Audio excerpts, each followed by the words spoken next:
Well, hello, EKN Nation. Welcome to a new edition of our EKN Debrief, episode number 136. It is Thursday, September the 5th, 2024. Here comes our race report from the 2024 Extreme Rock Island Grand Prix, presented by the Hemp Doctor. The event, of course, right on the banks of the Mississippi River in the Quad Cities, Rock Island, Illinois. It was actually a really fun weekend track. The weather was fantastic. We'll dive into it in a second. This week's show presented by, not surprisingly, Margay Racing. Check out Margay Racing's Spec Ignite class and their Arrive and Drive packages. Nothing matches the affordability and competitive level of the Ignite program. It's where the best driver wins over the best equipment. Bring your safety gear and Margay will do the rest. This year's Margay Ignite majors include the Quincy Grand Prix, USAC Karting, Elkhart Riverwalk Grand Prix, and the Rock Island Grand Prix on Labor Day weekend. The Midwest-based Ignite Challenge Series will hit 6 different tracks in 2024, and be sure to find a club running an Ignite class in your part of the country this season. For more information, please visit ignitekarting.com today. Get off the couch and into a race seat. We did that with you this past weekend, David. Got you off the couch, baby. Got you back into a race seat. The couch. I wish I was sitting on the couch some days, but yeah, no, off the computer desk for That's sure, true. And into the seat. And certainly it was the best driver, not the best equipment, that was better on the weekend. Well, the youngest driver, that's for sure. Well, I mean, what's that? Age has nothing to do with it, Rob. Oh wait, I can't wait till you get to 55. I'm 67. I'm sitting back talking to you about you're struggling.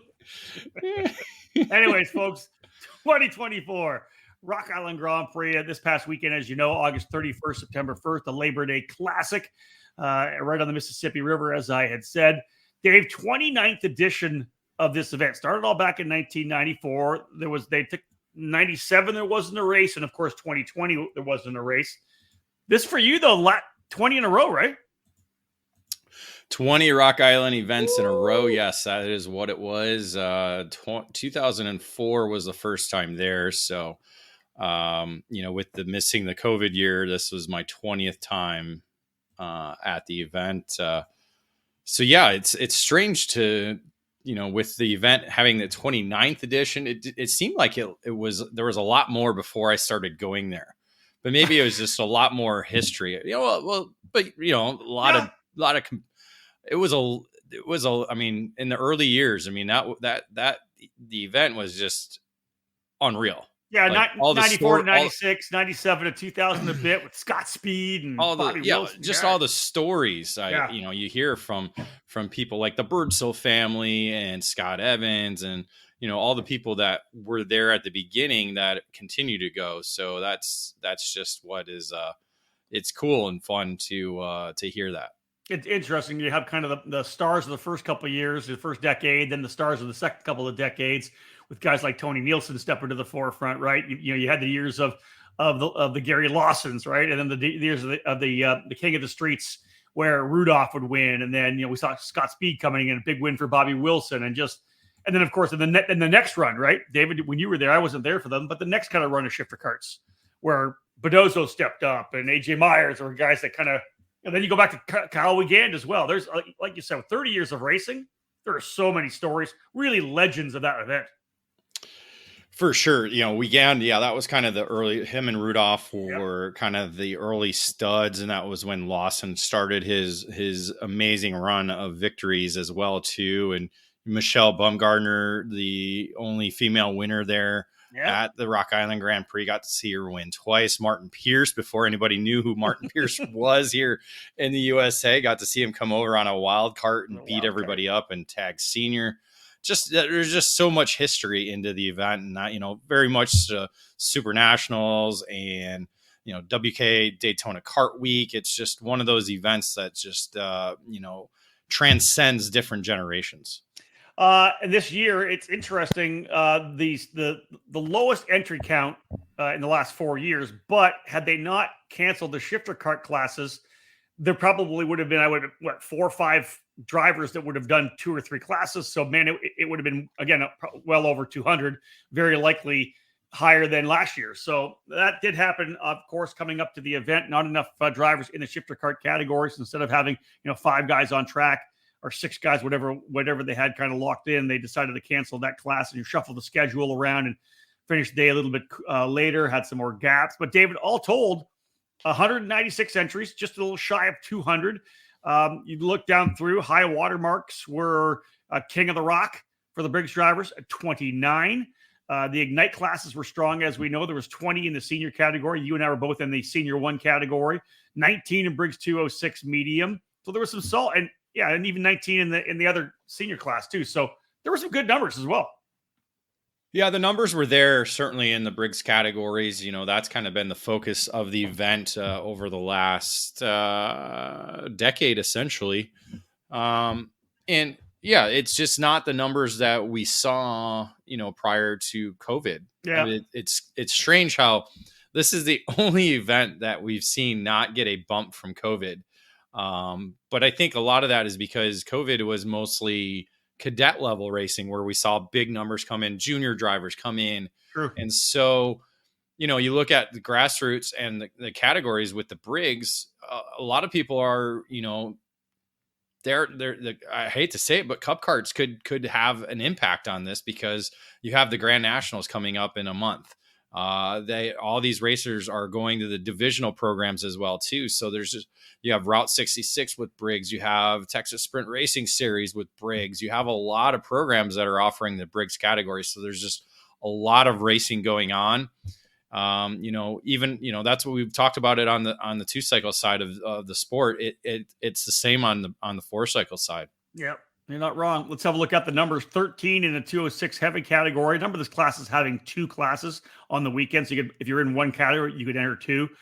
13 in the 206 heavy class. They said 20 in Ignite Senior, 12 in Ignite Master, 14 206 Masters, 22 in the medium, 19 in medium 2. Only 9 drivers in the Briggs 206 light class. The first time they've offered that category. 29, as I said, great field in the King of the Rock Briggs. That was a fantastic race. 5 in 100cc senior, 6 in the King of the Rock 100cc. Only 3 drivers in the Yamaha Super Can heavy class, David. That's kind of weird to watch. It's not so much weird. Obviously, Yamaha, over the 30 years of this event, has been a big class, right? You go through the 80s, 90s. Yamaha was massive, even into the early 2000s. But that category is kind of, went away to the touch and go KA 100s, and not surprising. It's kind of been a run down the last couple of years, down to just 3 drivers running Yamaha. Yeah, it's a vintage engine, basically. Agreed. Yep. Ever since the KA came in and the VLRs come in, Yamaha has become vintage. You see, Yep. It's big on road racing, and it's big in the vintage side of things. I think it was a bigger category in the vintage group, which had 15 total of their 3 categories. But not all classes were down. That's the great thing about it. The Ignite program was up with the first time in hitting the 20 mark, I think, since they said 2019 was what the year. And then, Ignite Masters was at its best in the last 4 years as well, too. So, again, Margay's doing a great job promoting that program. I think their Grand Prix Cup program that included Quincy in the park and the Elkhart Riverwalk Grand Prix, I think that helped bring in some more people to Rock Island in those categories. So we'll see what's in store for them in 2025 with that. Maybe they'll get even bigger numbers next year. Exactly. All right, guys, our first break of the action here for this 136th episode of the EKN Debrief. We're talking Rock Island Grand Prix. When we get back, we'll dive into the Paddock Pass.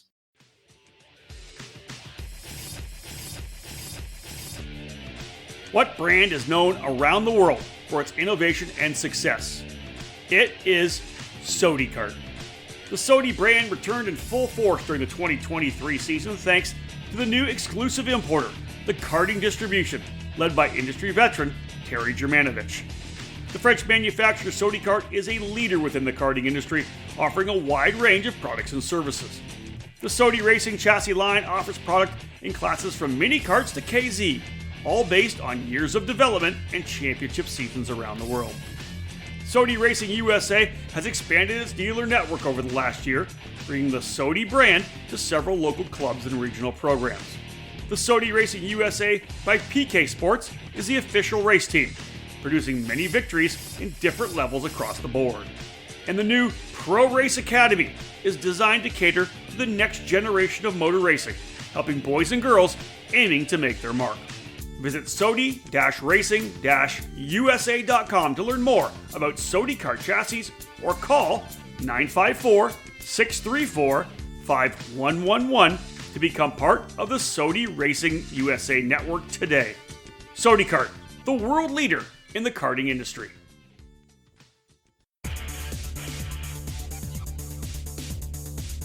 In racing, experience is priceless. Franklin Motorsports is a leader in the karting industry, and with over 30 years of combined karting experience, we can provide you with everything you need to go racing. With a large online product selection, select track support events, and a wide variety of shop services, Franklin Motorsports is your complete karting source. Check out our online store at franklinkart.com, where all of our products are just a mouse click away. We continue to add to our growing product selection on the online store, and we ship daily to ensure products get to you quickly. We specialize in IAME engines, tilt seats, the ceramic product line, driveline branded products, Briggs & Stratton engines, smoker performance sprockets, OTK products, AIM, MG tires, and of course, the championship-winning Merlin chassis. In our online store, you'll find a variety of items to fill your karting needs. Franklin Motorsports is also known for our wide variety of services and is home to Innovative Engine Works by FMS, our in-house engine service department. Frame straightening, kart prep, and dyno testing are all services offered regularly at Franklin Motorsports. Be sure to stop by the Franklin trailer during the United States Pro Kart Series events as the official trackside vendor. For all things karting, visit franklinkart.com.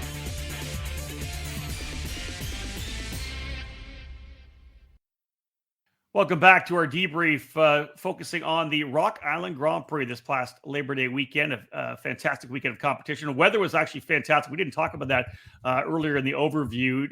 Beautiful weather all weekend long. Sun, very warm temperatures. It was a really, really strong weekend. Into the Paddock Pass right now, presented by Comet Kart Sales. History, success, family. These are three words that describe Comet Kart Sales, one of the longest tenured karting businesses in the U.S. The family-owned operation is located just outside Indianapolis and has provided karts, parts, and services for thousands of racers in their near 6 decades of business. Their brand new, updated online store features everything you need, and they are continually adding new parts to their product line. Make sure you head to cometkartsales.com or call them at 317-462-3413 to be part of the Comet Kart Sales family today. All right, D. Cole, let's talk Paddock Pass right now. We didn't really touch on it at all in the start because it's really one of the key points of this particular edition of the Rock Island Grand Prix, and that's the fact that the track, as it's been for 30 years, now a construction site. All those roads torn up, and essentially the same thing was turn 6 and turn 4 or turn 5, where we kind of intersected on where we used to be coming through. A brand new track, different direction. Obviously a new challenge for everyone. Well, first off, I just want to send condolences and thoughts to Comet Kart Sales and Mark Harrison family. Very pioneer figure in the sport with Comet for a very long time. I don't recall a Comet Kart Sales without Mark Harrison. Right. So, I think the last time I got to see him, he was repairing one of my dad's engines when we had an issue at the Brickyard back then, and nobody had leopards, and so you go to Comet Kart Sales to get what you need, and Mark took care of us that night. So sad news over the weekend for sure. But a great man. In regards to the racetrack, new streets, new track direction. That was the big news going into Rock Island this year. The construction involves turns 5, turn 4. I don't know about, I want to say probably turn 3 as well too, over there by the Mexican restaurant and where the stage used to be. All that's under construction.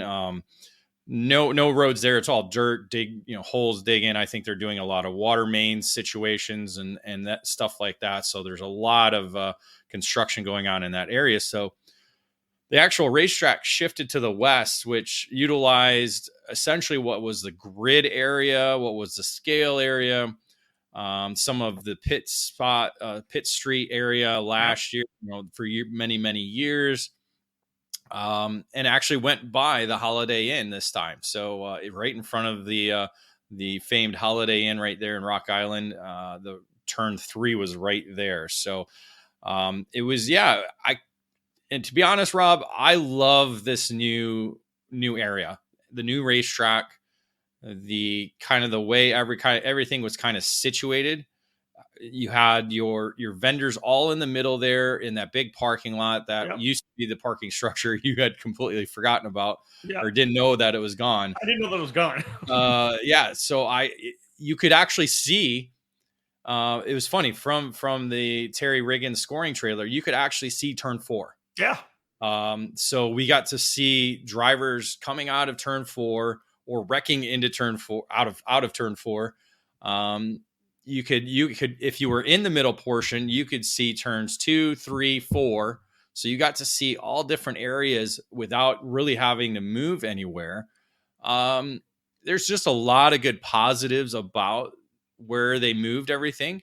Hey, as I wrote in my morning coffee column, I like the layout. I thought that turn 1 with the kind of the kink, and then what is it, 120 degree turn 3, right? You just kept coming back around that kind of cutback. I love the layout, honestly. Well, think about the Brickyard. We both drove it. The 180, the tight 180, was essentially the only braking point on that racetrack. Mm-hmm. Now with this layout at Rock Island, we actually have a braking point for the Briggs 206 platform. We didn't have that before. A lot of guys would go around the racetrack flat out, and you don't get good racing with that. You get a lot of guys making kind of bonehead moves or just moves that are less percentage. And to where this actually opened up an area for guys were running a defensive line into turn 2, and you had over unders, and even turn 3 was more than a 90-degree corner. So at least for us in Ignite, you had to get off the gas because there was a lot of bumps there. You washed out into the wall a lot of times, and so two slower areas helped. And then the fast area turn 1, I thought turn 1 was amazing. I thought it was going to be insane to watch the shifters go through there trying to I think the 100cc's actually had to blip.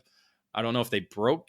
We're working on getting the onboard so that way we can provide it to everybody. But aside from the bumps in turn 3 and turn 6, I think this is a way better layout. Yeah, that's what, for me, 100%. I thought it was fantastic. I enjoyed it. Like you said, I think the braking zone was obviously the key thing, right?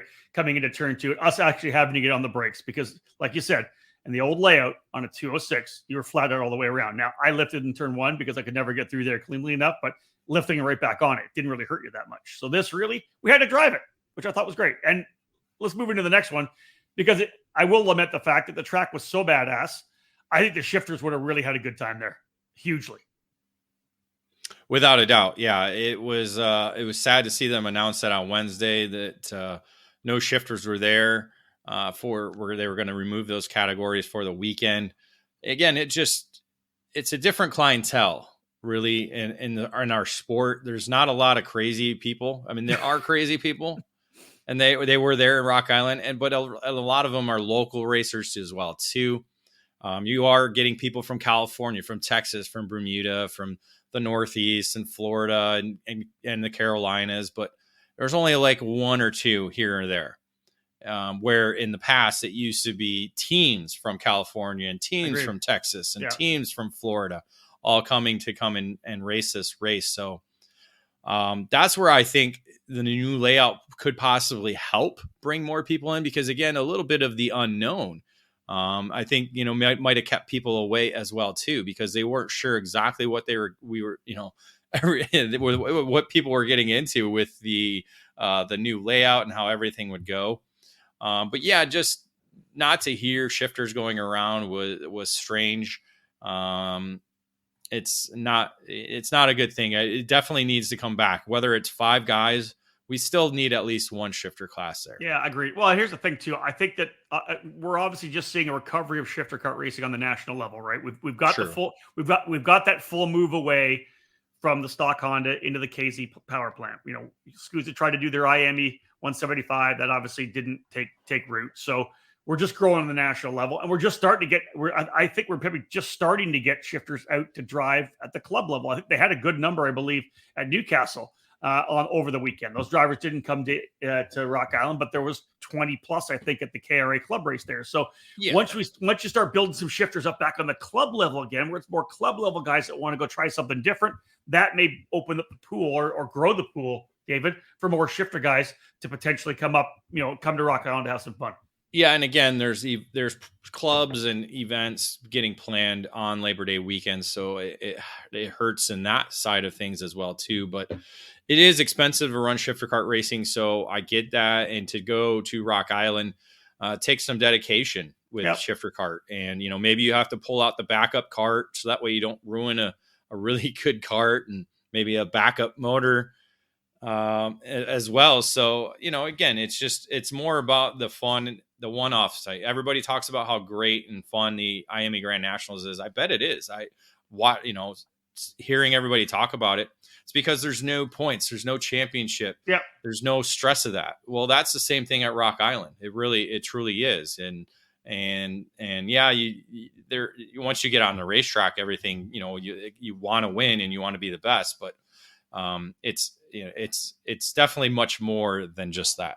Dave, we didn't really dive. We dove a little bit into the kind of the track characteristics themselves, but the track was narrowed a couple of spots, which really made you kind of be precise and slow up a little more. There were a couple of big bumps. We know that. It was a little bit bumpy through 1 and 2. Out of 3, the right-hander, if you went wide, you went over a real rough patch that was just really more like a grader, which is really rough, kind of bouncing across. It was a big bump coming out of turn number 6. I think the compression that shot us all coming out of the carts a little bit. And then the bump, as soon as you hit the ground, there was a bump right there as well. Like I'm saying, I know a lot of guys complained about it. I wore my Stilo carbon curver rib protector all weekend long, and I had 0 issues with my ribs. And I was getting battered out there for sure, like we all were. Like I said, I think turn 3 and turn 6 were the areas that need improvement. I don't know of any bumps in turn 2. Nothing normal.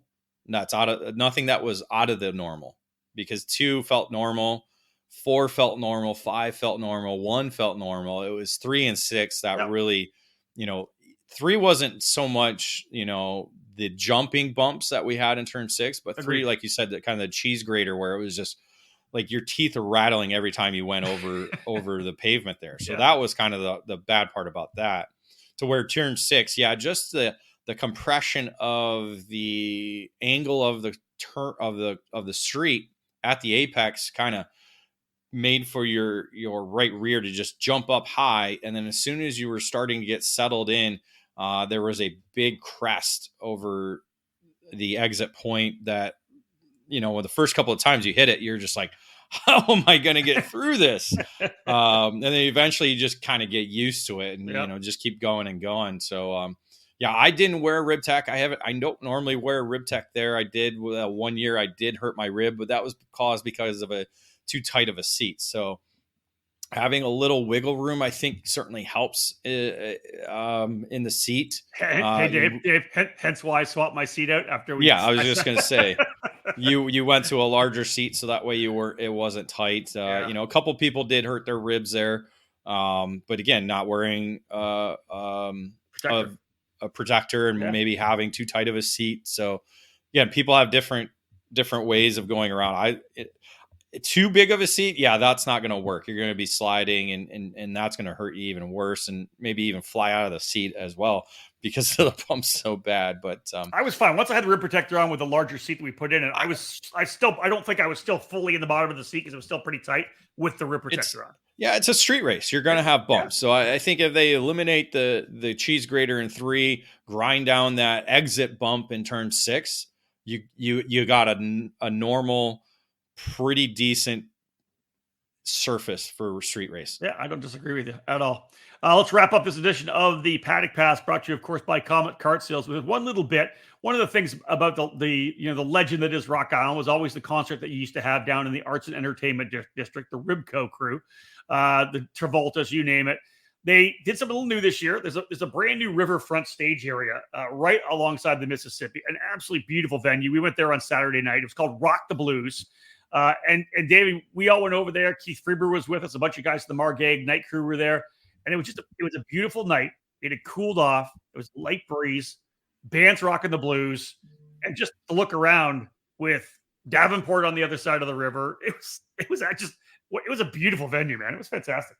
Well, Rob, to be honest, it's not brand new. It's been there for a few years now. It's brand new to me. It's brand new to you, yes. But that's kind of the thing. It just, it's kind of like an unused resource that has been kind of just sitting there. And what better way to entice people to come to the downtown area than having a concert? It was good. I think there's plenty of room there to have a big major band come in and play there, and get that 500 to 1,000 people we used to get back in the Travolta days. But it was really cool. I mean, great view, looking over the Mississippi River over into Davenport. And then we went over to Davenport later that night for dinner, got to look back into the Rock Island. It's great setting, again, there's a lot of potential, so much potential there. I agree. But we just need to get everything moving and going forward to entice more people, more companies and bigger bands or something to entice people to come down and get the thousands and thousands of spectators we used to get. Yeah, I don't disagree with you. All right, folks, Paddock Pass is done. Try to jump into the race report here as we'll work our way through the numerous classes that were on the docket for the weekend. Don't go anywhere. Race report right after this. All over the karting world, everyone knows OTK is the gold standard for quality and performance. In the United States, OTK USA is the source for all things OTK.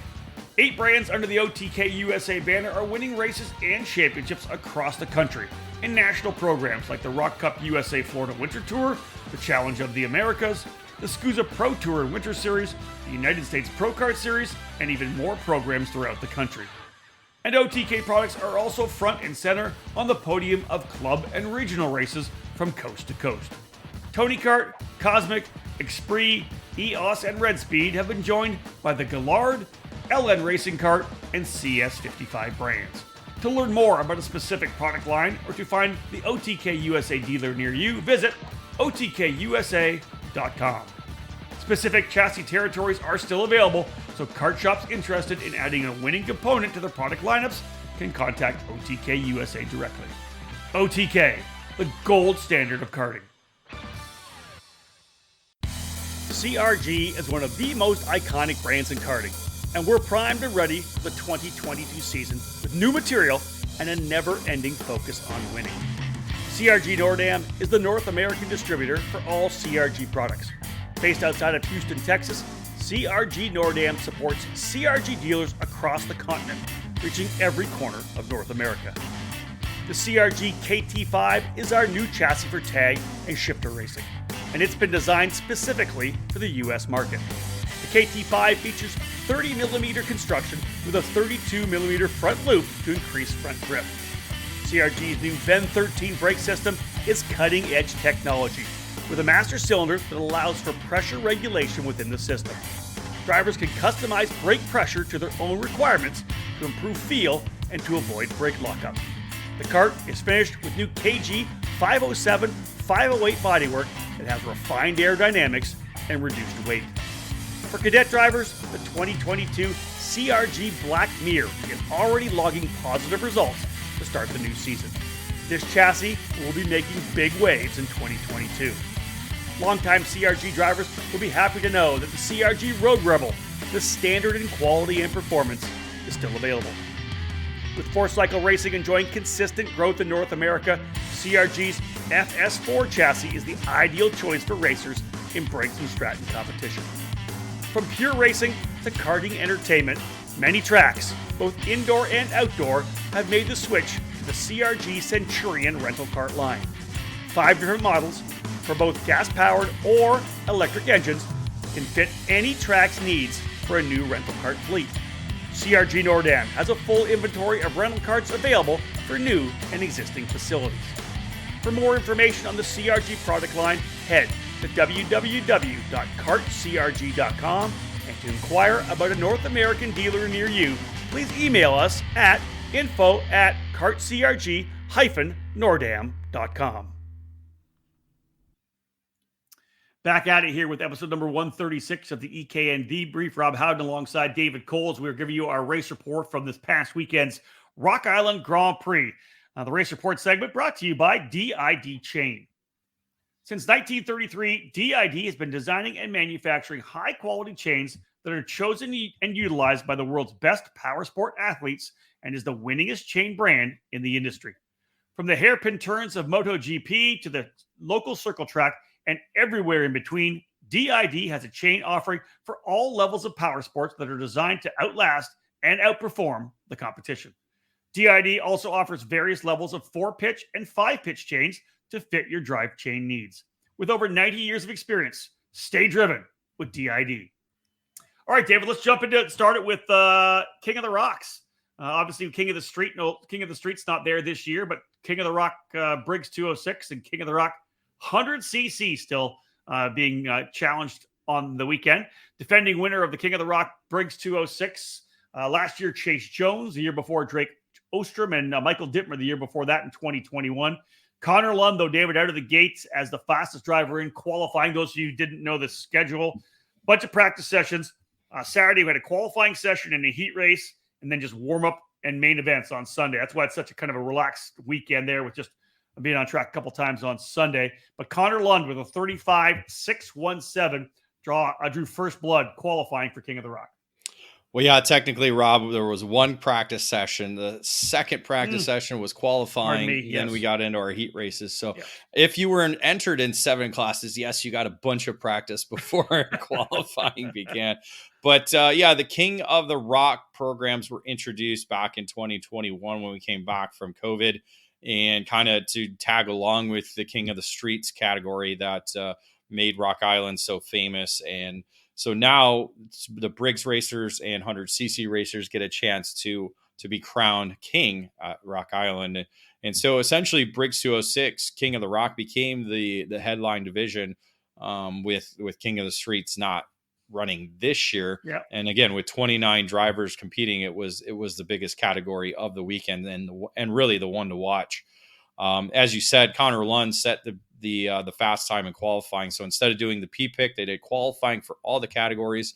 And so he started from P1 in the heat race, where he took the victory or the win over Aaron Snyder and Ashton Wheeler.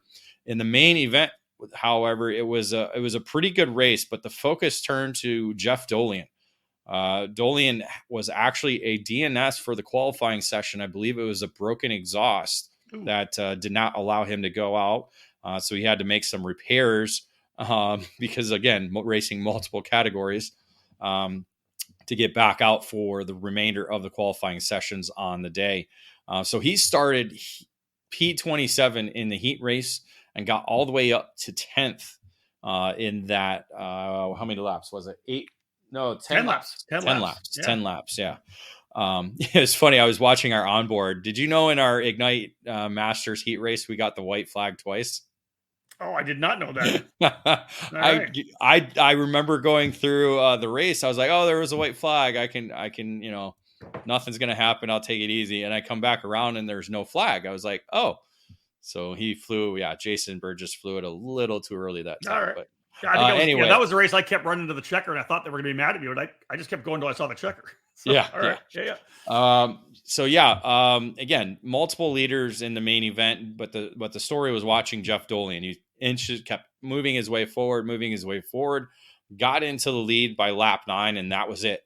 Dolian was able to fend off the rest of the group, going on to take the victory by 0.2 of a second, so earning his first King of the Rock Briggs 206 crown over Connor Lund. Yes, Skitchy Barnes coming home in third, Wheeler fourth, and Drake, Talon Drake rounding out the top 5 in that category. Moving to King of the Rock 100cc.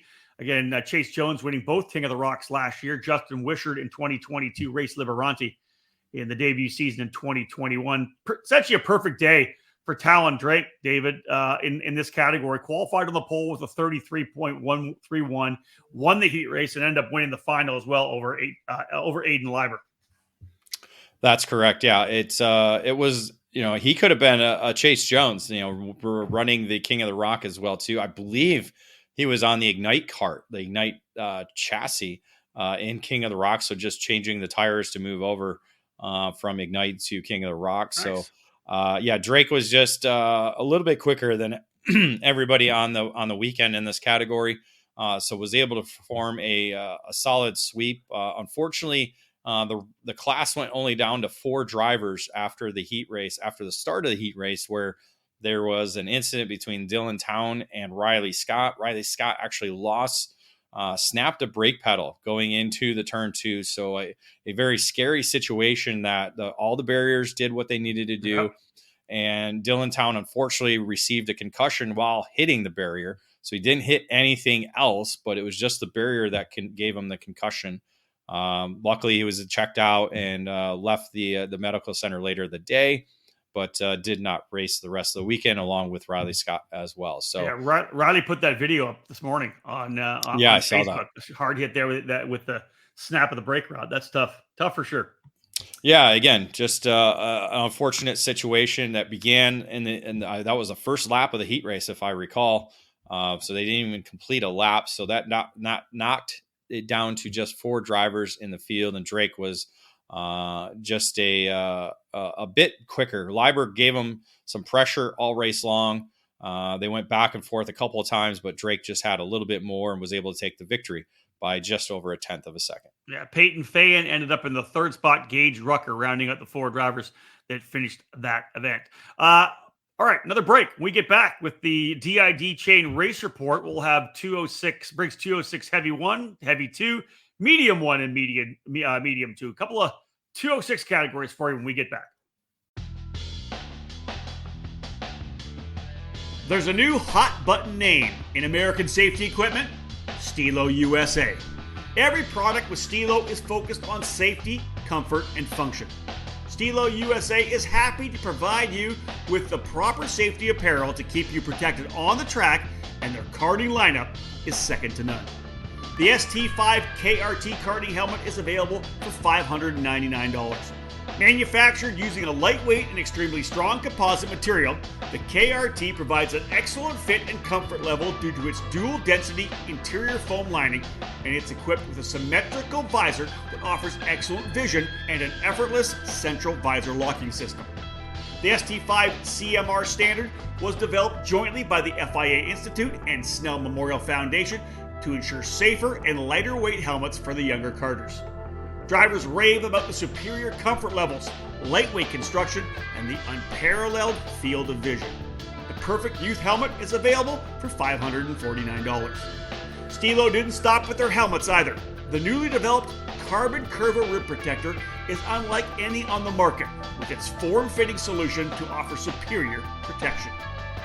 Head to StiloHelmets.com to review these and many more products to keep you safe on the track.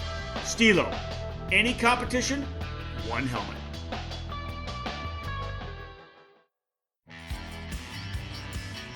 Motor mounts. They keep your engine attached to your chassis, right?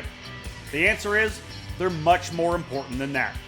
Your motor mount is critical in transferring 100% of the power from your engine through to your tires and the racetrack. You need this to get on the podium each and every time you race.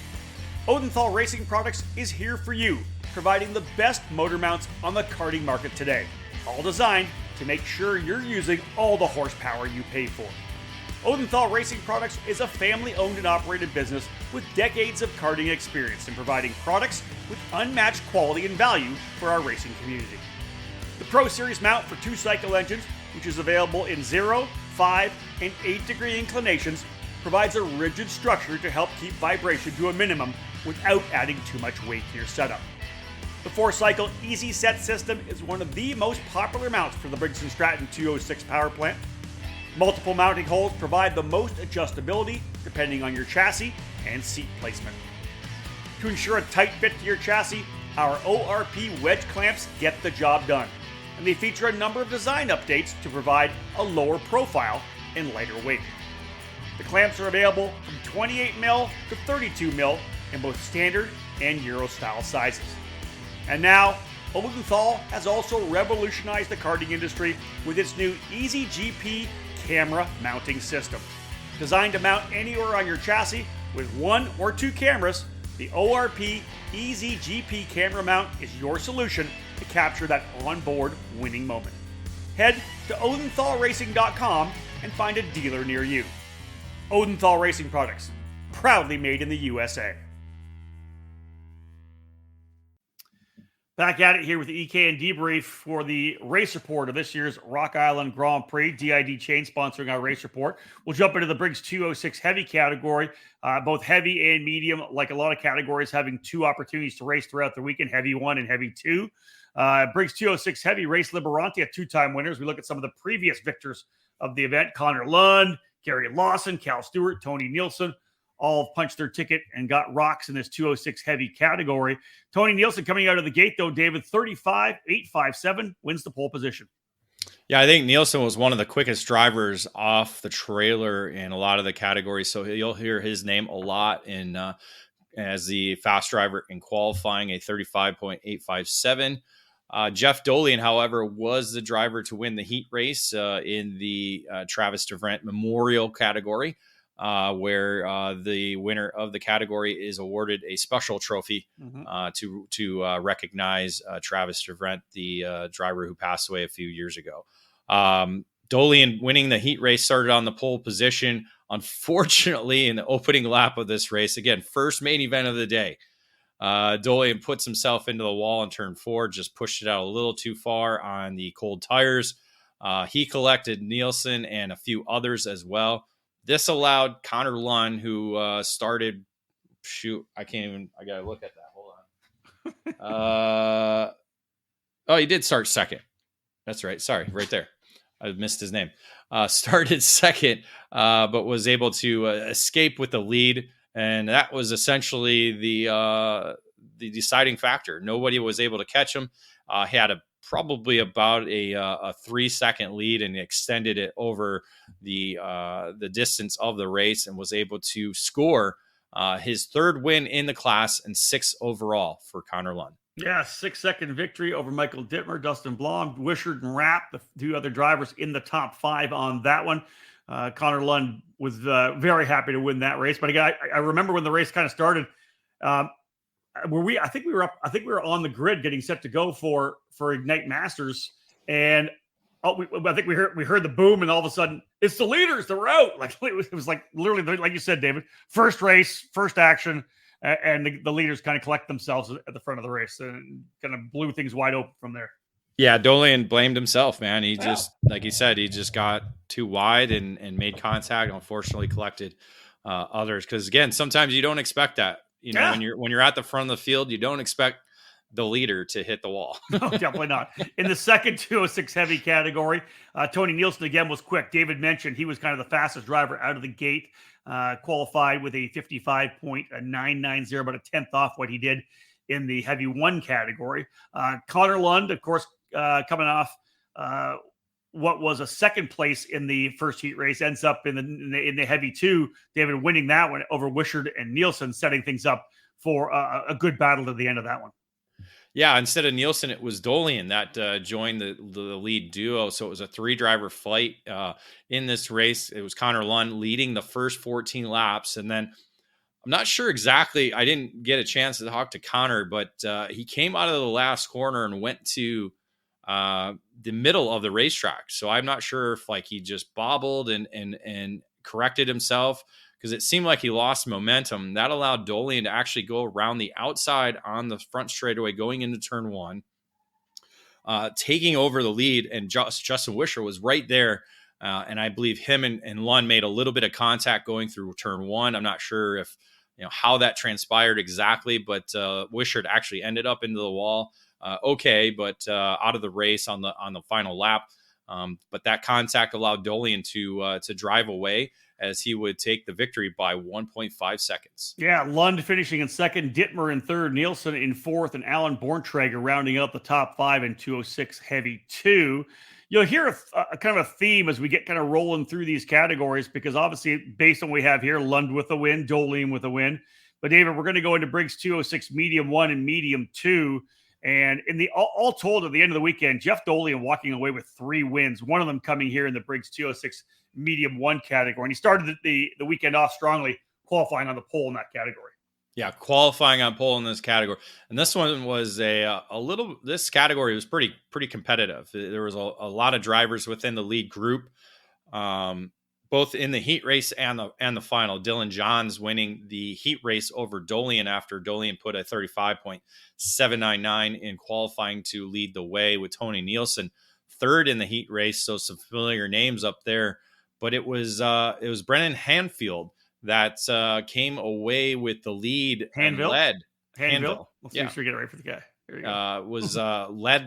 Led 13 of the first 14 laps. Damn. But just had a big pack behind him. Excuse me. Dolian fell back to 4th after starting 2nd, and then went from 3rd to 1st on the final lap. So it happened where we couldn't see. But Dolian was able to take advantage of certain opportunities and ended up coming around the final corner, leading the way, and earned his, as you said, 3rd victory of the event at that point, and now 6th overall at the Rock Island Grand Prix. I will say this. One of the cool things about the Rock Island Grand Prix, if you're at start finish, if you're announcing like I did for many years, is you're kind of waiting to see who comes around the final corner, right? Like when I used to at the old track, I couldn't see anything. The only thing you can see is a rundown into 1. You listen to them around the track, you see them coming out of 6. Now we talk about the fact you can see them kind of coming out of 4 over to turn 5. But like you said, you never know what happens in 5 and 6, and it's waiting to see who emerges right as the win coming out of the final corner.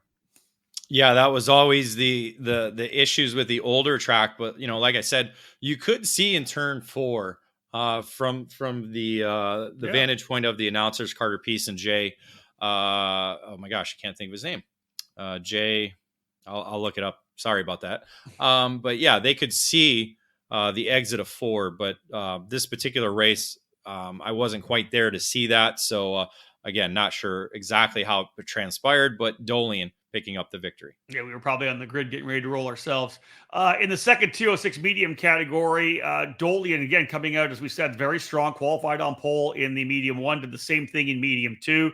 David, he would go on to win the heat race as well over Justin Wishart and Bolton. But in the race, let's talk about the way the kind of things dialed in, because top 2 drivers were able to pull away. Yeah, they were. It was a bigger pack early on, but Jeff Dolian and Justin Wishart were able to lock up and kind of push away from the rest of the group. So it made it a 2-driver fight. Dolian led the first 14 laps, but then Wishart was able to get under him coming into the final couple of corners and be able to cross the line for the victory by just 58 thousandths of a second over Dolian. So a first win in the category and 3rd overall at the Rock Island Grand Prix for Justin Wishart. Not bad. Dolian coming home in 2nd. Again, his non-wins were very strong finishes. Another top 3 for Brennan Hanville as well. Aaron Snyder coming home in 4th, and Carson Smith rounding out the top 5 of the Briggs 206 medium 2 category. All right, let's go for another break in the action. When we get back, we'll do Briggs 206 Masters and 206 Light. More to come after this break. Cometic Gasket is a leading worldwide supplier of gaskets and engine sealing solutions for karting, automotive performance, power sports, original equipment, and the remanufactured engine industries. Cometic karting gaskets are available as OE replacement top-end kits or as individual gaskets and seals.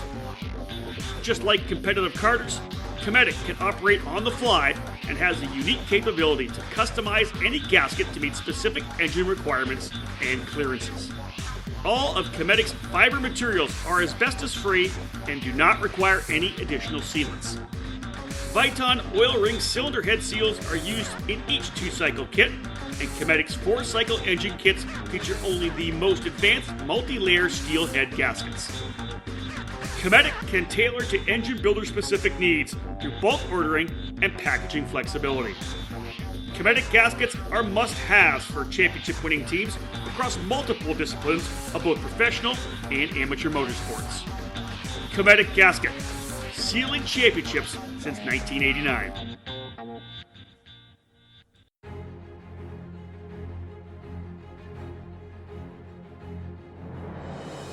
The Briggs & Stratton 206 engine is where out-of-the-box ease and outstanding consistency meet to create legendary races. Briggs & Stratton's history of motorsports dates back to when the first engines came off the assembly line in the early 1900s. Their focus on the grassroots level continues to help build generations of racers. Since 2008, the Briggs & Stratton 206 has gained a following that has the engine powering the largest fields in North American karting today. From the club level track programs to traveling regional series and national events, Briggs & Stratton competition provides the most exciting racing in the sport. Engineered and hand-built exclusively for racing, every Briggs & Stratton 206 engine is power tested and serialized before it goes in the box. Karters can take that engine straight from the box to their kart and be on the podium at the end of race day. Be sure to follow Briggs & Stratton Racing on Facebook and through @RaceBriggs on Instagram. To learn more about the 206 engine or to find the North American dealer near you, head to BriggsRacing.com. Briggs & Stratton Racing, what powers you?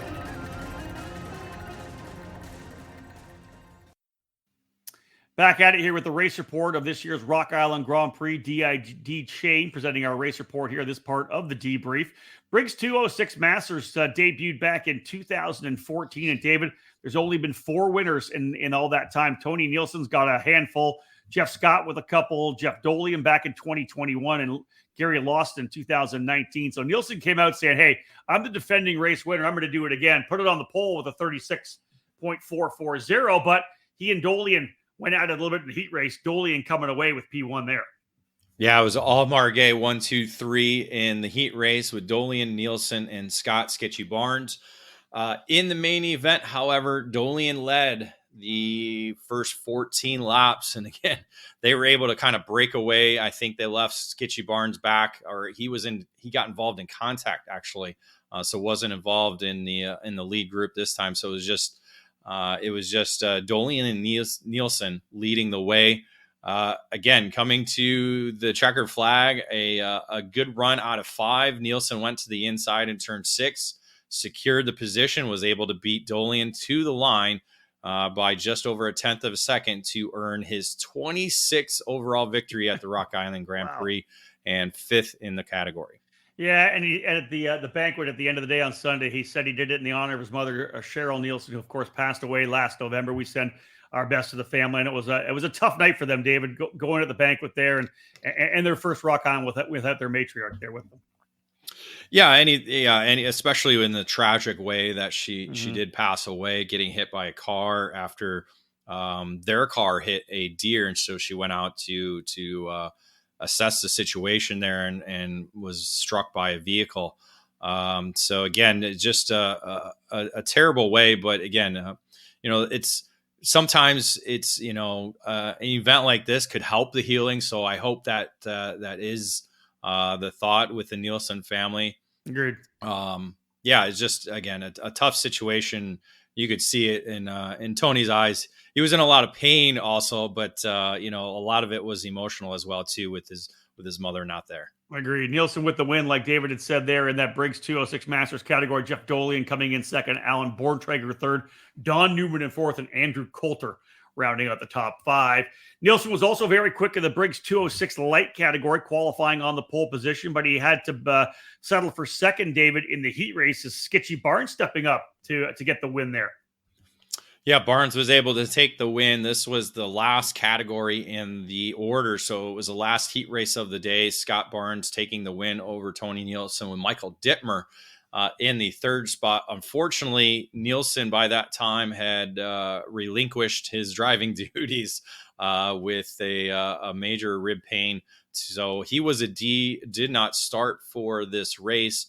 Essentially, this allowed Barnes and Dittmer to kind of get away. They broke away from the rest of the field, with Barnes able to hold off Dittmer in a wire-to-wire performance to become the first winner in the Briggs 206 light category and earn his 10th at the Rock Island Grand Prix. Yeah, 10th Rock for Sketchy Barnes. Dittmer coming home in second, Wishart in third, Peyton Fay in fourth, and Remington Dirks rounding out the top 5.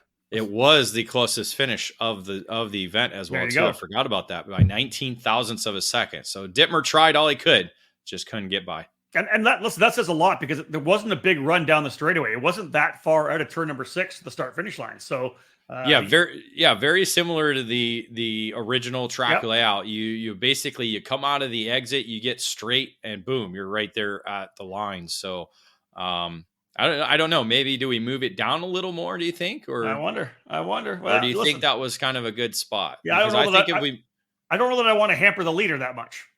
You know what I mean? Well, but if you make a move, like the over under, I don't know. I hear you. It's a thought. Yeah. All right. Another break. When we get back, it'll be all Margaic Night, Senior 1, Senior 2, and Masters.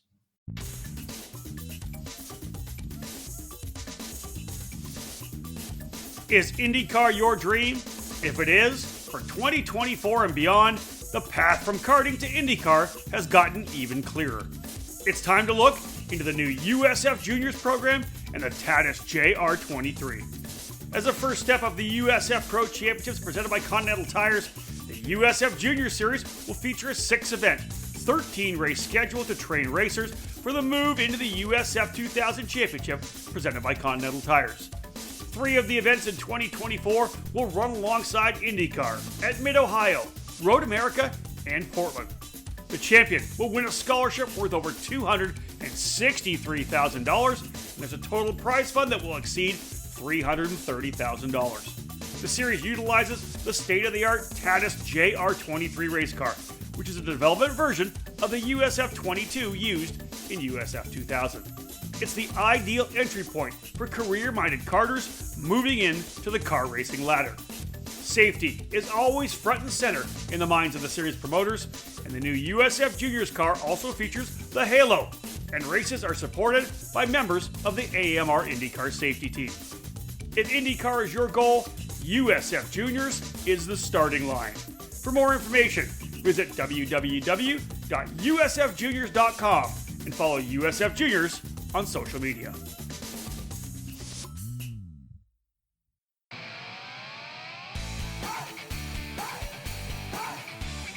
The Performance Racing Industry Show, the 3 biggest days in the business of motorsports, is returning to Indianapolis this December. Featuring the newest parts and technology, access to countless manufacturers and service providers, and virtually unlimited opportunities to network face-to-face with industry leaders, the PRI Show is where everyone in the racing industry gathers under one roof on December 12th to 14th. If you're in the business of racing, you have to be at the PRI Show. Visit PRIshow.com to learn more and register today. Race you there. Back now to cap off the race report here. Now, I've got a couple more left of that still. Let's roll through the Margaic Ignite Masters categories, or Ignite categories here, rather. Sorry, and the race report brought to you by DID Chain. We'll start with Ignite Senior 1. A lot of guys have won this race over the years. Riley Scott, Ashton Wheeler, Evan Stammer, Scotty Barnes, Jordan Bernlower, Jeff Doley, and Jeremy Remick. A lot of guys have won since this race made its debut back in 2015. Aiden Leiber, though, out of the gate, David, 36.592, quickest driver in Senior 1. He ends up winning the heat race as well over Wheeler and Brady Tyler. Hard for us to say what happened on the racetrack because it all essentially happened out in front of us as we were on track for all 3 of these Ignite categories. Yeah, great. Again, Aiden Leiber making his first Rock Island Grand Prix. So a great way to start it off with fast time and qualifying in the heat race win. But it was Wheeler that jumped out to the lead at the start of the race. And it was essentially a wire-to-wire victory for him as he became the second 2-time winner in this category, joining Riley Scott. So over the first few years, we had all first-time winners until Riley Scott was able to double up last year. And now Ashton Wheeler, now a 2-time winner in the category. Yeah, Scott coming home in second, Nielsen third. Bobby Krug had a couple of big runs in both those categories. Started P14, ended up driving his way up to 4th position. And again, Aiden Leiber, who was quickest in qualifying and won the heat race, ended up P5. In the Senior 2 category, Bobby Krug actually had the fastest lap of 36.256. Things didn't go well for him in the heat race. I know he started from 18th, I think, in the main. It was actually Ashton Wheeler, David, who won the heat race. Yeah, I believe that was contact that put him in the wall early on in the heat race on Saturday. It's got to be on my GoPro. Yeah, right. there was a bunch of that in that race. I haven't watched my videos yet. I gotta watch those later. Oh, dude, I can't stop watching them, man. That's one of the great things about because you forget things that happen. Yep. Or you figure, oh, yep, I did screw up there. Or, yep, I screwed up there again, too. I actually sat out. I didn't run this main event, so I actually did get a chance to see it. Yeah, you should tell me what happened, Rob. I was watching you, dude, the whole time. That's all I was really doing, to be honest. Well, there was a really good battle up front. I will remember that you have it here, that Wheeler led the first 15 laps. 14. And literally, we were kind of watching Riley Scott. He had closed up to the tail of the group. He was P5 and then went to 4th. And I remember saying, well, Riley's not, if he wants to win this, he can't be P5. There's no way he can be P5. And then he got to 4th. And I'm saying to myself, he's got to go to work. Like, there's no way on this racetrack. You got to get yourself up into 2nd to go for the win. And literally, all we hear is boom. And he comes around with the win, which I could not believe it. Vansel actually was the driver. I think he was in 2nd spot. He was pulled the trigger, went for it in the final corner. And I think he went straight off into the wall on the outside, right? Isn't that what happened? Basically, that's exactly. He went through the corner and into the wall. Wasn't able to hold on.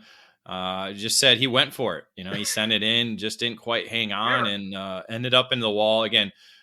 Vansel is one of those drivers. He's just year after year has been so close, but yet hasn't been able to get that victory. And so it was an all out effort for him. Unfortunately, it came up short again.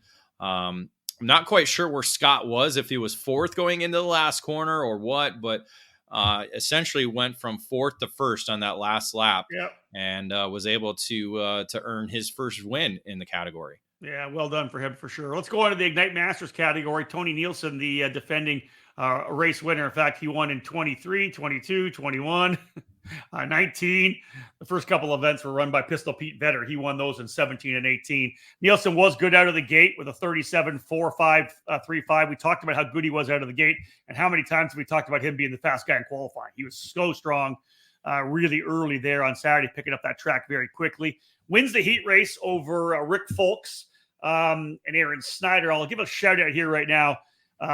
Just thinking about the drivers who are here, the ages we've seen. Remember Al Cramdave back in the day, 72 years of age at one point. I think he always ran his number or his age as his number. I'm not going to throw Rick under the bus, but he's a badass. I thought I was doing pretty good. I thought I might have been the oldest guy at 55. Rick's 60. And to be out there battling it out with Nielsen. Nielsen's what, 36, maybe 30, maybe 38. Awesome to see Rick Folks up there and battling like he was. Yeah, it was the first time we ever got to be on track against Rick Folks. So it was fun to do that. I've known him since I was a kid back in the road racing days. And so, yeah, it was cool to see. He's a very calm driver behind the wheel. Because I, being a road racer guy, I thought, he'd be all up, elbows up, ready to go. But no, he has that coolness mentality behind the wheel. So, the heat race, it was Nielsen, Folks, Snyder, and myself in 4th. I didn't put that in the script, but I thought I'd put that there. Scott Sketchy Barnes had a bent axle, so that allowed me to move up into the 4th spot. We all had pretty similar pace. I had a terrible start, so I wasn't in the group. And Nielsen was able to get away.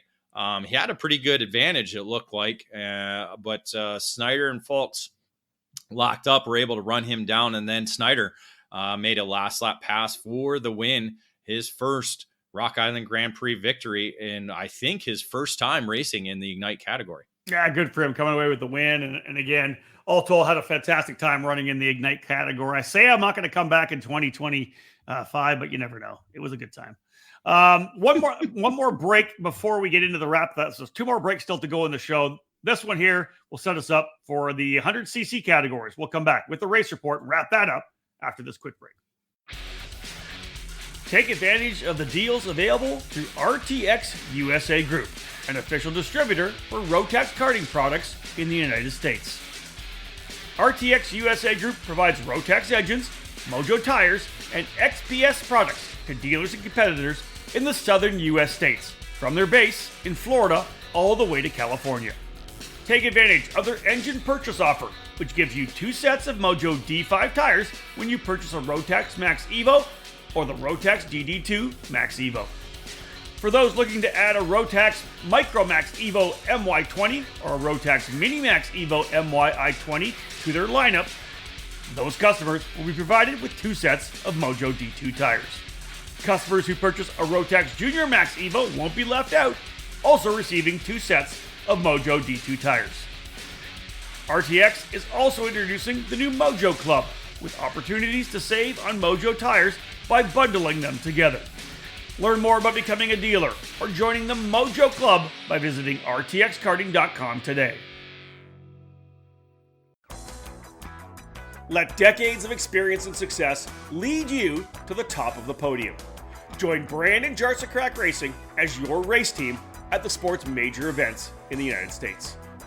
Brandon Jarsacrack is a 4-time United States Pro Kart Series champion, along with a multi-time Superkarts USA Pro Tour and WKA Manufacturers Cup Series race winner. Jarsacrack is ranked among one of the best from his generation to get behind the wheel of a racing kart. BJR provides full race team service and support at all USPKS, SCUSA, and Stars Championship Series events, along with trackside programs at the Trackhouse Motorplex in Mooresville, North Carolina.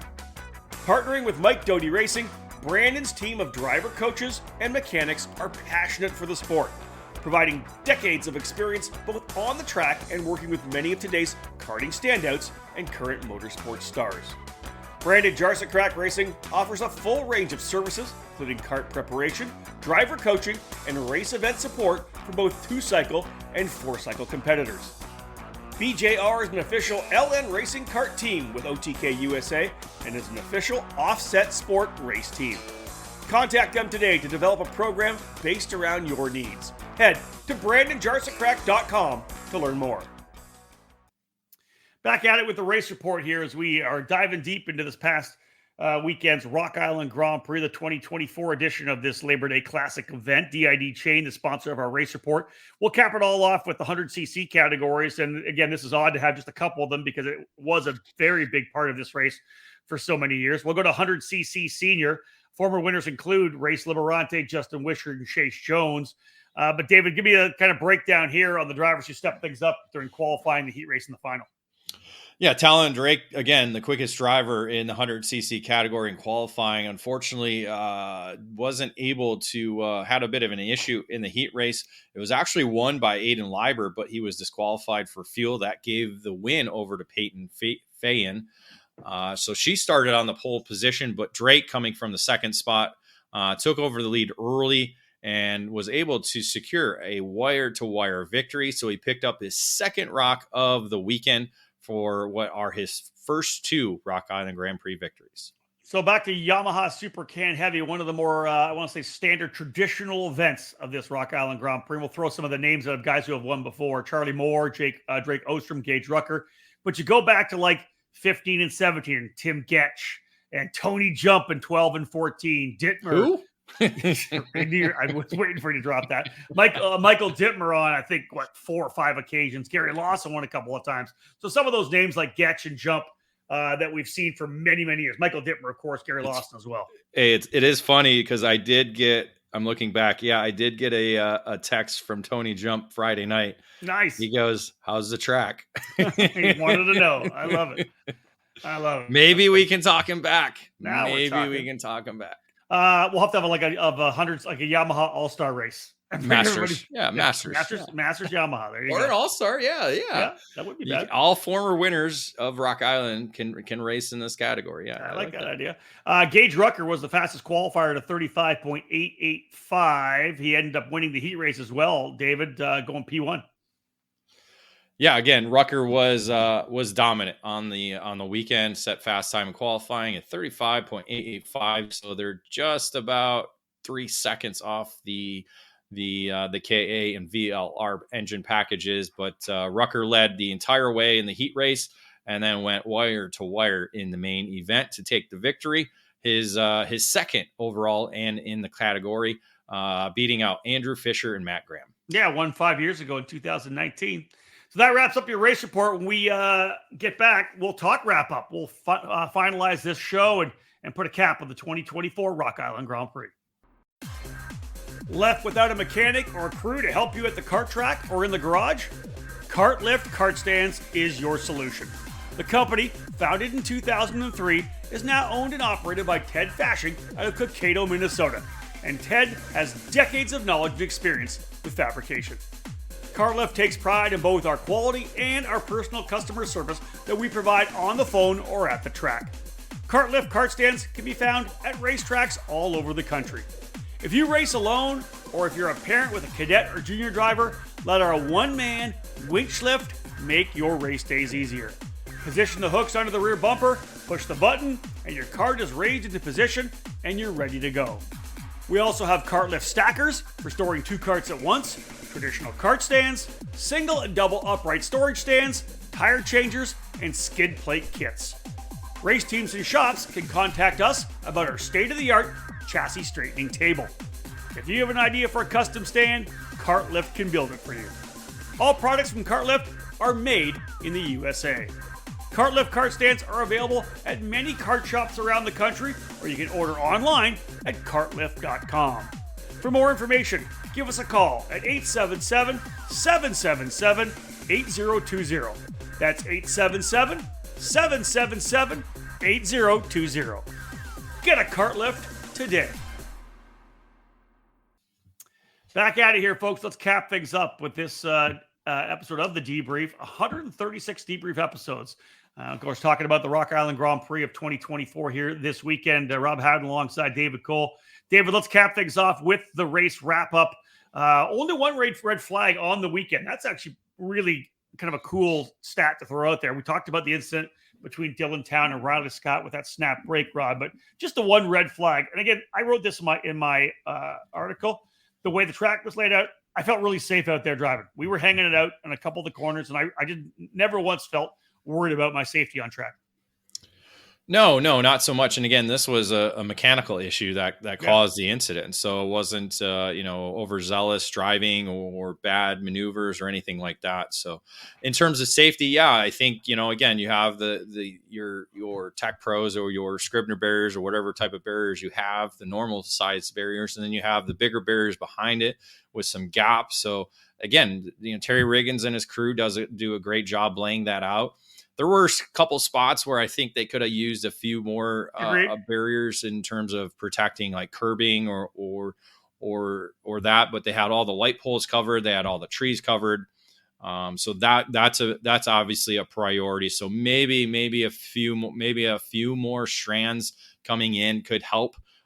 If they were to go back to this layout again, I do hope they go back to this layout. But yeah, overall a safe event. Again, a lot of it, like we said, has to go with the drivers as well, too, making sure they're not over-driving themselves. Yeah. The schedule, as you said, David, not quite ideal because obviously removing the shifters, they had to have some gaps.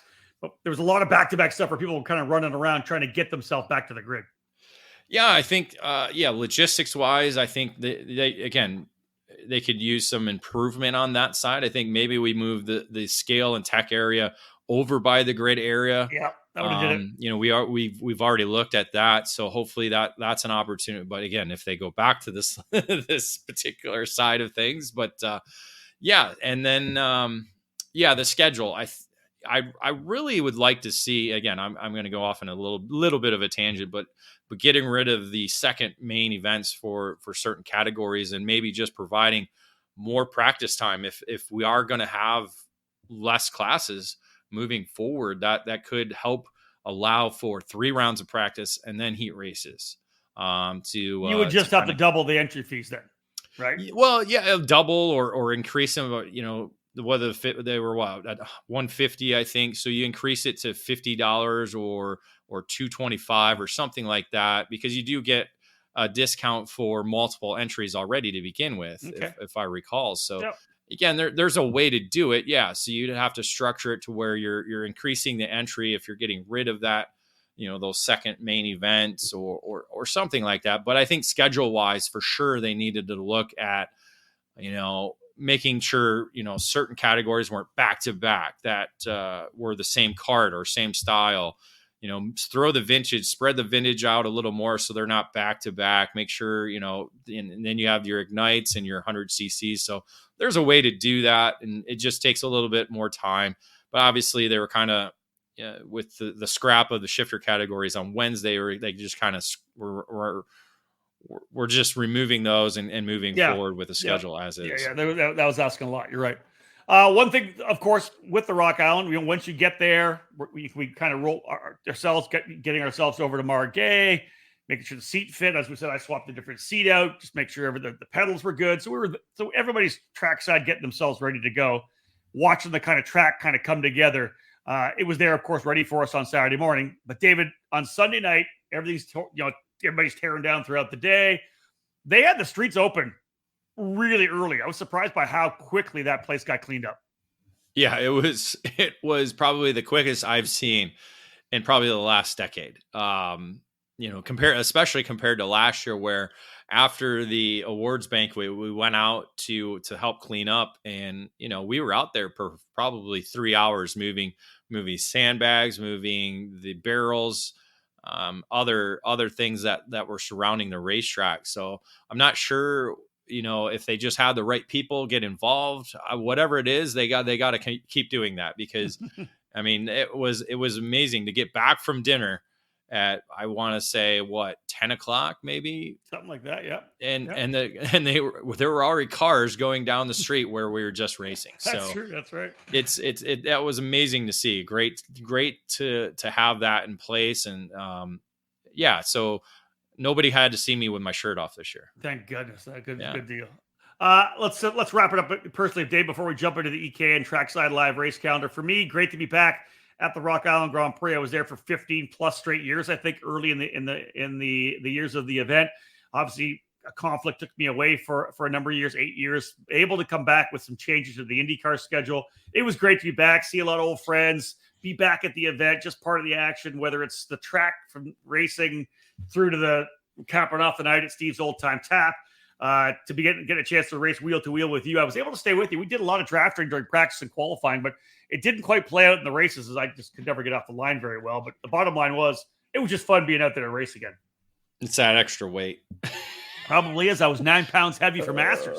I was 20 pounds heavy for the senior class. Yeah, it was great to be back out there. There was, I think that it helped me ease back in, because again, I haven't raced since October. You haven't raced since October. So it's always good to get out there knowing, hey, you're not going to drive over top of me. I'm not going to drive over top of you. So we got those first 3 sessions in, no problem, figuring things out, figuring out where the bumps were, and not really caring what everybody else was doing. And then we went to work, and we started getting quicker and quicker. Yep.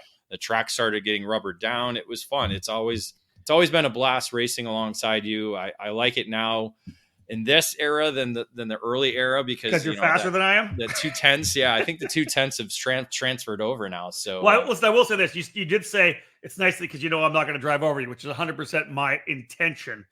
There was, I think, in the first race, we went by somebody. We were together. You pulled out. I pushed you by, and then I want to say the next lap we came around, I was on your bumper, and I really hadn't decided where I was braking.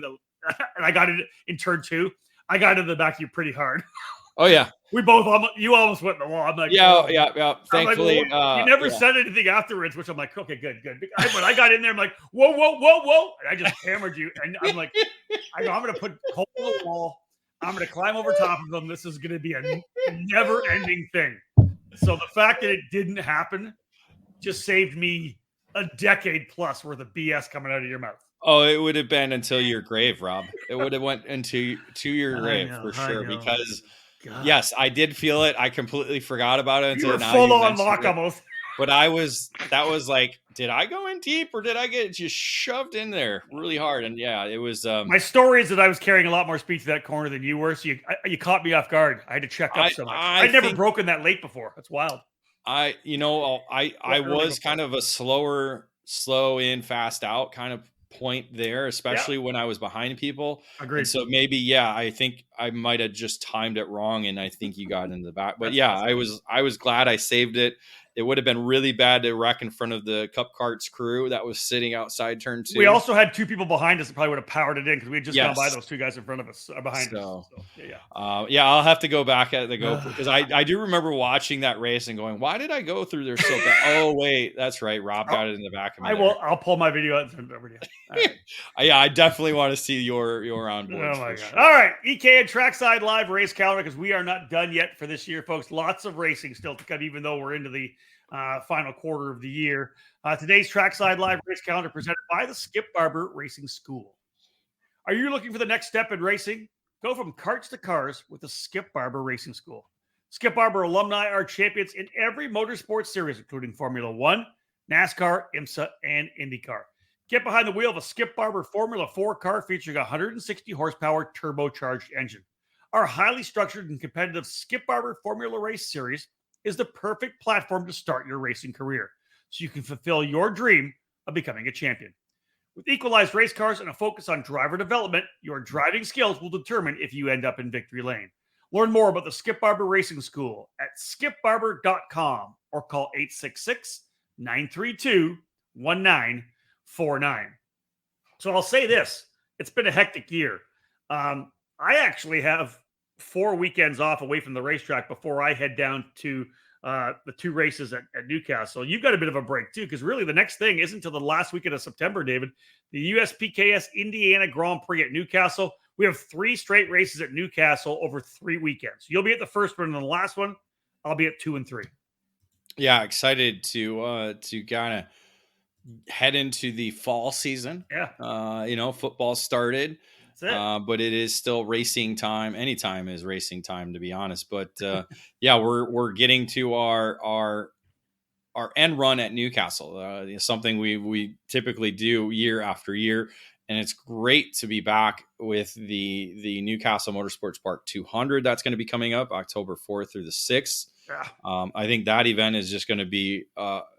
It's going to open some eyes because again, a lot of the drivers that are involved in karting have no idea what this race was.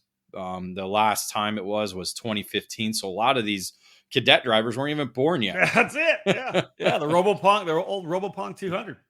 Yeah. So I'm excited to see that. But first things first, we're going to wrap things up with the United States Pro Kart Series Indiana Grand Prix and crown this year's champions. So that's going to be a fun weekend. Again, a lot of I think all the categories are up for grabs still. I think maybe 1 or 2 are kind of decided, but not yet. But with a lot of points up for grabs, anything can happen. So you know, Rob, how much I love crunching the numbers on that kind of thing. So I'm excited to see, how things unfold for that weekend and wrap things up for that. Yeah. So again, I'll be trackside for the Newcastle Motorsports Park 200, the new endurance race at the event, October 4th, 5th, and 6th. I'll be on the mic for that one. Actually, I'll be handling the EKN coverage as well there myself. David will be back home at that point. But then we'll all reconnect. October 10th, 11th, 12th, and 13th, that second weekend in October for the Cup Karts North America Grand Nationals 8. Of course, Newcastle, 3 races in a row. David, registration opened last week, I think, for drivers had you run in a CKNA race this year.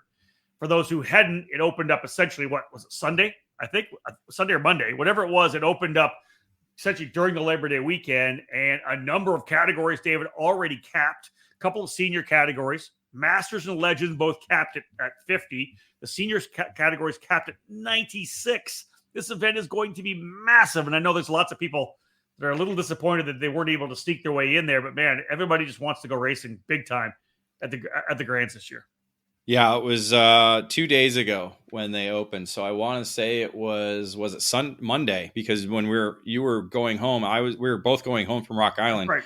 You were sending me a message. You need to register airport now. Yeah. I was at the airport doing it. That's so, right. So yeah, that was essentially Monday when they opened up, but they didn't really announce that. And I think that's kind of what caught people off guard was when they were going to actually open it up. Yeah. So it has caught people off guard. So there are people still looking to get in.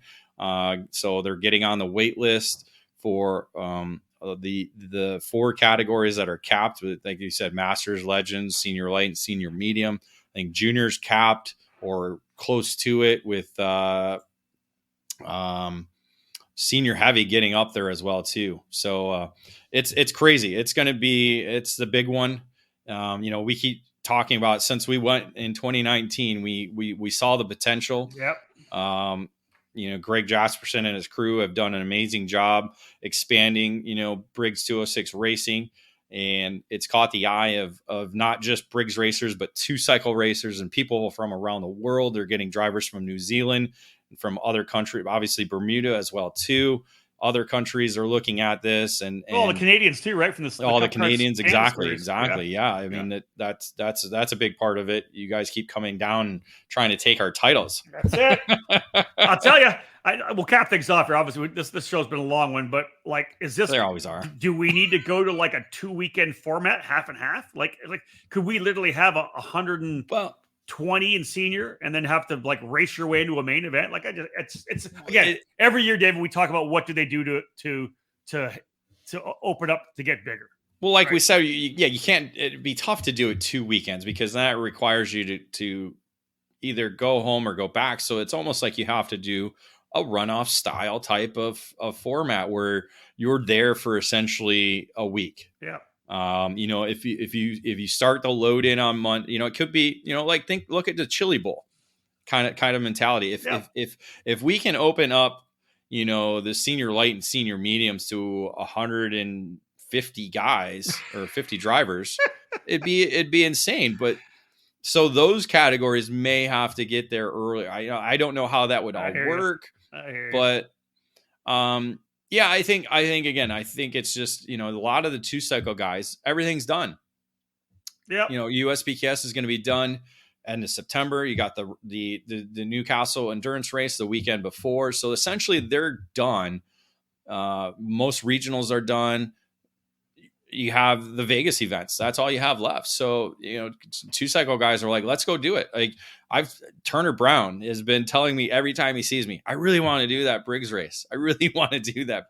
And he's going over and racing in Europe right now. Well, but he wants to, because again, the numbers are massive. You don't have this anywhere else except for the FIA World Championships in OK and OK Junior. Yeah, and again, this is another podcast for sure, because there's just different options to go there. But again, do you make it that you have to run 4 Cup Kart races or 3 Cup Kart races on the year? You know what I mean? To make sure that it's actually the Cup Kart drivers they get a chance to run this race, not the 2-cycle guys that are just wanting to come and play. And that's exactly what they did. They opened up entry early to those who race Cup Karts on the year. That's no different than what Super Nationals used to do for the Supercarts USA used to do for the Super Nationals. So agreed. It's a great format. I think they just need to announce everything early on, get people notified, get people ready to go. Again, it was a holiday weekend. Some people are not even checking social media because they're too busy hanging out on the boat or coming back from Rock Island Grand Prix. And I didn't even know, because we were there with Greg Jasperson. I don't even think he said anything about it. So again, it's there's a lot of things that can happen. Again, they're continuing to break through the ceiling that we thought they were going to do. Yeah, 100%. And so now they have new problems. Again, they're going to have the night racing going on this year. How is that going to work? Yeah. Are we going to be at the racetrack from 7 a.m. till midnight? Is it going to feel like a dirt race? True enough. All right, folks, let's wrap this thing up. We're done with episode number 136. A big deep dive into this year's Rock Island Grand Prix. I think you could probably hear from what David and we were talking about. A really great weekend. Weather was fantastic. A new racetrack because of construction on the old racetrack. It was bumpy, yes, but it was darn fun to drive. I'll tell you that. We had a great time. A different approach for us. We actually had to use the brakes and the Briggs, which was something we don't normally do. The bottom line was it was a great weekend. Congratulations to all the drivers who walked away with Rock trophies, the iconic trophy of the Rock Island Grand Prix. Shout out to Jeff Doley, who took 3 home with him as well. But otherwise, that caps off this edition of the Debrief on behalf of David Cole. Folks, thank you so much for tuning in. My name is Rob Howden. Bye for now.